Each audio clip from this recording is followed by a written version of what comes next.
Continuous tense.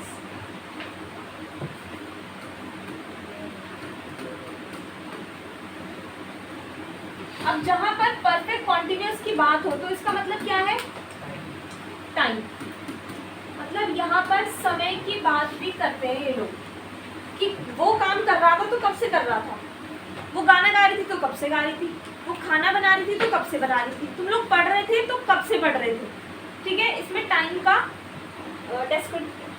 को describe भी किया जाता है। तो सबसे पहले तो हम देख लेते हैं, क्या देखेंगे? Identification.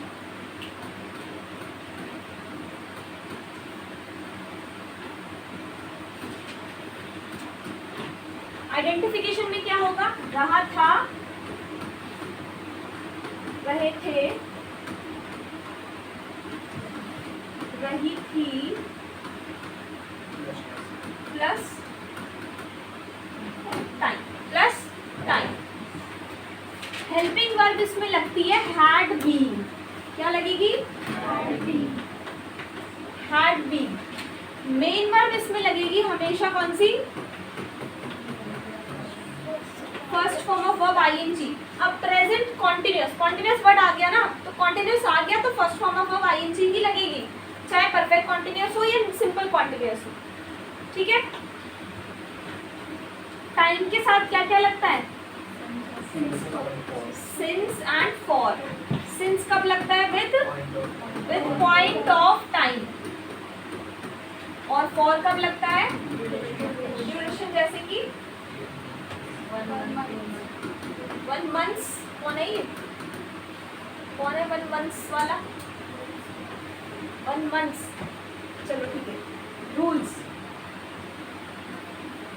For affirmative it will be, आराम से बनाते हैं, subject plus had been plus first form of verb ING, object plus since for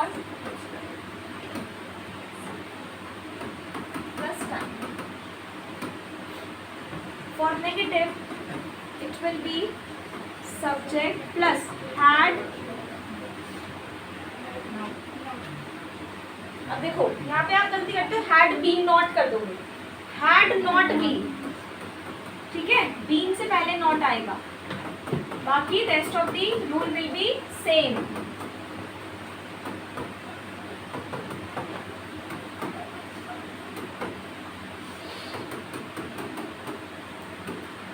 and for interrogative had plus subject, बस इसको ही हेल्पिंग वर्ब मानो आप, हैड को ही डील करो।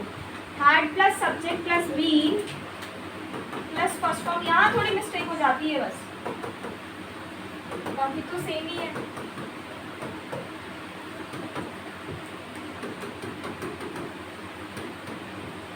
ठीक है, and negative interrogative had plus subject plus not been.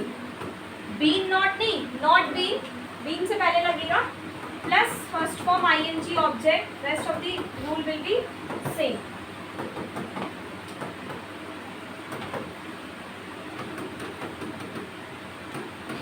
तो ये आपके रूल्स हो गए इसके पास्ट परफेक्ट कॉन्टिन्यूअस टेंस। जब मैं नेक्स्ट क्लास लूँगी ना, मोस्ट प्रोबेबली मैं फ्यूचर के चारों एक ही दिन में खत्म करवा दूँगी, क्योंकि आज तो कर चुकी हूँ, अब तो इजी हो गया। और फ्यूचर में क्या होता है, प्रेजेंट कॉन्टिन्यूअस में 3 होती है हेल्पिंग वर्ब, इंडेफिनिट में 2 होती है, फिर प्रेजेंट परफेक्ट में भी 2 होती है, परफेक्ट कॉन्टिन्यूअस में भी 2 होती है। फिर जब पास्ट में आते हैं तो पास्ट इंडेफिनिट में एक ही होती है डिड, पास्ट कॉन्टिन्यूअस में वॉज वर 2 होती है, पास्ट परफेक्ट में एक ही होती है हैड, परफेक्ट कॉन्टिन्यूअस में भी एक ही होती है हैड बीन। जब फ्यूचर करेंगे तो फ्यूचर इंडेफिनिट में एक ही होती है will, future continuous will be, future perfect will have. Will have मतलब अलग अलग नहीं, एक ही है ये, will be, will have been.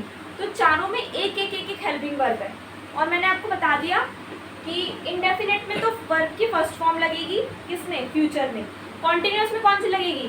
यही लगेगी। कॉन्टिन्यूअस लग गया तो आईएनजी लगेगा। और परफेक्ट में कौन सी लगेगी? थर्ड लगेगी, क्योंकि परफेक्ट लग गया तो थर्ड लगेगा।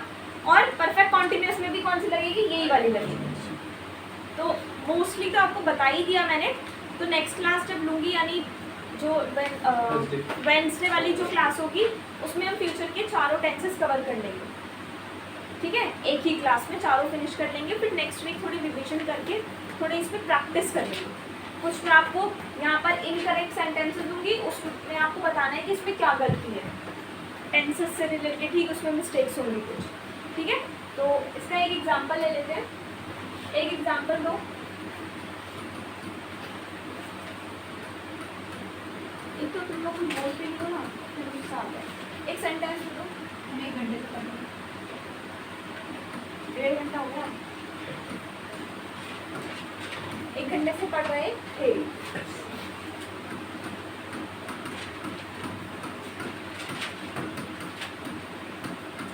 सिंस और फॉर का मतलब क्या होता है? सिंस और फॉर का मतलब क्या होता है? से। नहीं, मतलब हिंदी मीनिंग क्या होता है? से होता है। हम मतलब बी, हैड बीन, पढ़ रहे थे मतलब स्टडी, स्टडी ING। क्या आएगा? 1 घंटा मतलब for 1 hour. Negative, we had not been studying for 1 hour, had we been studying for 1 hour, had we not been studying for 1 hour। ठीक है, आज की क्लास में इतना ही। Thank you so much.